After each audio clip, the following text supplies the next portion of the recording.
ज़ैनब ज़ंगे जो असांजी न्याणी आहे ऐं हितां जो असांजे रते दरे जो फ़ख़ुरु आहे हिकिड़ी।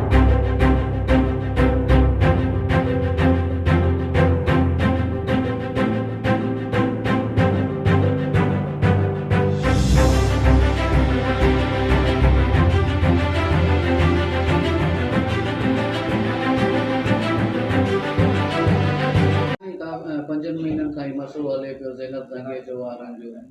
औशाक वारनि जो अॼु माशाअल्लाह तमामु ॻाल्हियूं केसूं थी हिन बारे में तफ़सील। बिस्मिल्लाहिर्रहमानिर्रहीम।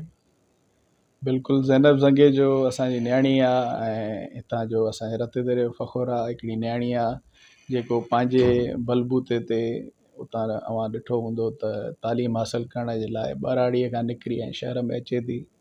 ऐं असांखे पंहिंजी न्याणियुनि जी जेको आहे सो हिफ़ाज़त बि करणु घुरिजे ऐं उन्हनि जो ख़्यालु बि करणु घुरिजे। इहे असांजी इज़त आहिनि, इहो असांजो फ़ख़ुरु आहिनि ऐं असां ते इहो फ़र्ज़ु आहे त असां उन्हनि जी हिफ़ाज़त बि कयूं, उन्हनि खे तहफ़ुज़ बि फ़राहम कयूं ऐं जेका मदद थी सघे उहा फ़राहम कयूं। हुननि सां जेको हिन वक़्तु जेका ज़्यादती थियल हुई उनजो अल्हम्दुलिल्लाह अॼु क़ुर पाक ते फ़ैसिलो कयो वियो ऐं धुरियुनि खे मुतफ़िक़ा राय सां बाक़ाइदे उन क़ुर पाक ते हथु रखाए उन्हनि जा बुग़्ज़ बि कढाया विया ऐं अॻिते जी ज़मानतूं बि वरितियूं वयूं त अॻिते का अहिड़ी नाजाइज़ी या ज़्यादती कोन थिए। सो ज़ैनब असांजी न्याणी आहे ऐं तव्हां मीडिया वारनि खे जस हुजे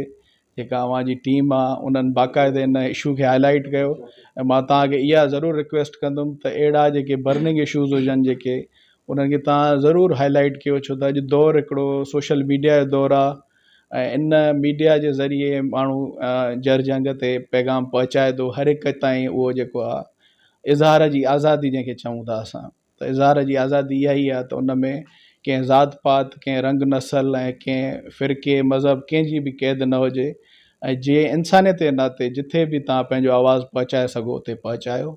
ऐं हक़ीक़ी ऐं जेको आहे जाइज़ इशूज़ जेके आहिनि उहे तव्हां उन्हनि खे ज़रूरु हाईलाइट कयो। असांजी हर मदद हर तावन अव्हां सां शहर वारनि सां रते दरे वासियुनि सां कहिड़ी बि ज़ात जो हुजे कहिड़े बि इलाइक़े सां कहिड़े बि ॻोठ सां कहिड़े बि शहर वहण बस्तीअ सां तालुक़ु रखे इंशाअल्लाह असांजो जेको हाल हूंदो उन्हनि जे लाइ हाज़िर आहे। शेर दिल वारनि पर ॾोह तस्लीम कयो ऐं उन जेकॾहिं कयूं त उन ते ॾंढ ॾोह कयो। साईं हाणे ॾोह तस्लीम करण में हिकिड़ी बिरादरी तौरु असां क़ुर पाक शरीफ़ जेको आहे सो रखियोसीं उन ते हिकिड़ी सफ़ाई कईसीं उन में उन क़ुर पाक ते हू ॾोही साबित थिया उन खां पोइ उन्हनि ते जुर्मानो 5 लख रुपया जेको आहे रखियो वियो ऐं बिरादरीअ में 4 चङनि हिकिड़ो कयो उन्हनि सां 1 लख रुपया असां रिआयत कईसीं बाक़ी 4 लख रुपया 2 क़िस्तनि में अदा कंदा। पहिरीं क़िस्त 7 महीने जी 1 तारीख़ ते अदा कंदा, ॿी क़िस्त जनवरीअ जी 5 तारीख़ ते अदा कंदा।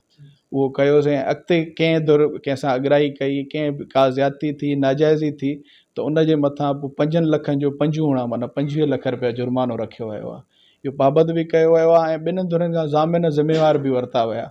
त कोई कंहिंसां नाजाइज़ी न करे ज़्यादती न करे। उहो ज़ामिन ज़िम्मेवार जेको बिरादरी ऐं फ़ैसिले तौरु इंशाअल्लाह उहो पाबंद रहंदा, फ़ैसिले ते अमल बि कराईंदा ऐं अॻिते बि धुरनि जा ज़िम्मेवार रहंदा। उहे बि मोतबर हुया ऐं ॿिन्हिनि धुरनि खां पंहिंजे दिलि ते रज़ा ख़ुशीअ सां ज़िम्मेवार ऐं ज़ामिन वरिता हुया। माज़ीअ खां हाल में ही जेके वाक़िया वधी विया आहिनि देरनि ते बाहियूं पिया ॾेई वञनि अहिड़े साईं हाणे शरपसंद अनासरनि खे असां इहो ई चवंदासीं त उन्हनि खे सज़ा अचणु घुरिजे, कानून खे ऐं पुलिस खे जेको आहे तहरुक वठणु घुरिजे ऐं उन्हनि सां का बि रिआयत न थियणु घुरिजे। ॾिसो जेको अन्न जो ऐं कंहिंजे रोज़ी ऐं रिज़्क जो दुश्मन थिए थो अलाह साईं जेको इन खां वधीक अलाह कंदो उहो दरपदर ऐं ख़्वार ख़राब ई थींदो। मां त इहो ई चवंदुमि।